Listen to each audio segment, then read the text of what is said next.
প্রিয় শিক্ষার্থী বন্ধুরা, তোমরা তোমাদের শিক্ষার সমস্ত তথ্য জানতে এবং সকল সমস্যার সমাধান জানতে এখনই জয়েন করো আমাদের ফেসবুক গ্রুপে। ফেসবুক গ্রুপের লিংক দেওয়া আছে ডিসক্রিপশন বক্সে। স্বাগতম সবাইকে ওয়েস্ট পয়েন্ট একাডেমিতে। আশা করি তোমরা সবাই ভালো আছো। আমরা কথা বলছিলাম নবম শ্রেণীর বাংলার ষষ্ঠ অধ্যায়ের গল্পগুলো নিয়ে। তারই প্রেক্ষিতে আমরা আজকে কথা বলবো নিমগাছ গল্পের রচয়িতা বনফুল তার সংক্ষিপ্ত জীবনী নিয়ে। বনফুলের আসলে প্রকৃত নাম হচ্ছে বলাইচাঁদ মুখোপাধ্যায়। ওনার জন্ম তারিখ 1899 সালের 19শে জুলাই। তার জন্মস্থান বিহারের পূর্ণিয়ার অন্তর্গত মনিহার গ্রামে। সাহিত্যিক পরিচয় ঘটে ওনার 1918 সালে শনিবার চিঠিতে ব্যঙ্গ, কবিতা ও প্যারোডি লিখে সাহিত্য অঙ্গনে প্রবেশ ঘটে। প্রবাসী পত্রিকায় অভিনব এক আধপাতার গল্প লেখেন, যেগুলো আঙ্গিকে ক্ষুদ্র অথচ বক্তব্যে তাৎপর্যপূর্ণ।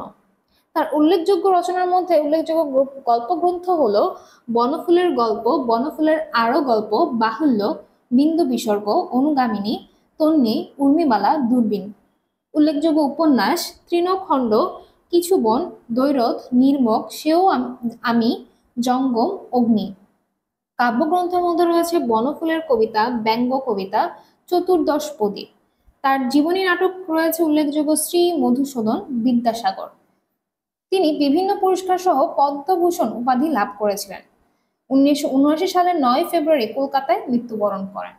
তো এই হচ্ছে তার সংক্ষিপ্ত জীবনী। তার মধ্যে তার জন্ম তারিখ এবং মৃত্যু তারিখ তোমাদের জন্য খুবই গুরুত্বপূর্ণ। এবং উল্লেখযোগ্য গ্রন্থগুলোর মধ্যে তার যে বইয়ের নামগুলো তোমাদের বইয়ে রয়েছে সেগুলো অবশ্যই খুব ভালোভাবে পড়তে হবে, যেমন তৃণখণ্ডা, কিছুক্ষণ, দ্বৈরথ, নির্মক, বিন্দু বিসর্গ ইত্যাদি তোমাদের ভালোভাবে মনে রাখতে হবে।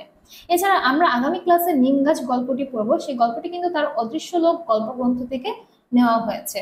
তো তার প্রকৃত নাম, জন্ম তারিখ, মৃত্যু তারিখ এবং উল্লেখযোগ্য রচনা এগুলো তোমাদেরকে খুব ভালোভাবে পড়তে হবে বার্ষিক পরীক্ষার প্রিপারেশনের জন্য, কারণ এইগুলো থেকে কিন্তু এমসিকিউ এবং এক কথা প্রশ্ন উত্তর আসবে। তাই এগুলো সেই সাথে এবং গল্পের শেষে যে শব্দার্থগুলো রয়েছে সেগুলো তোমাদেরকে খুব ভালোভাবে পড়তে হবে। আশা করি তোমরা বুঝতে পেরেছো। আগামী ক্লাসে নিম গাছ গল্পটা আমরা বিস্তারিতভাবে পুরো লাইন ধরে ধরে পড়বো, তোমাদেরকে সহজ করে বুঝিয়ে বলার চেষ্টা করব। তাহলে সে পর্যন্ত তোমরা সবাই ওয়াইস পয়েন্টের সাথেই থাকো, ওয়াইস পয়েন্ট চ্যানেলটাকে সাবস্ক্রাইব করে তোমরা বেল আইকনটা প্রেস করে রাখতে পারো, তাহলে পরবর্তী ভিডিওর নোটিফিকেশন খুব সহজেই পেয়ে যাবে। সবাইকে ধন্যবাদ ওয়াইস পয়েন্টের সাথে থাকার জন্য। ভালো থাকবে।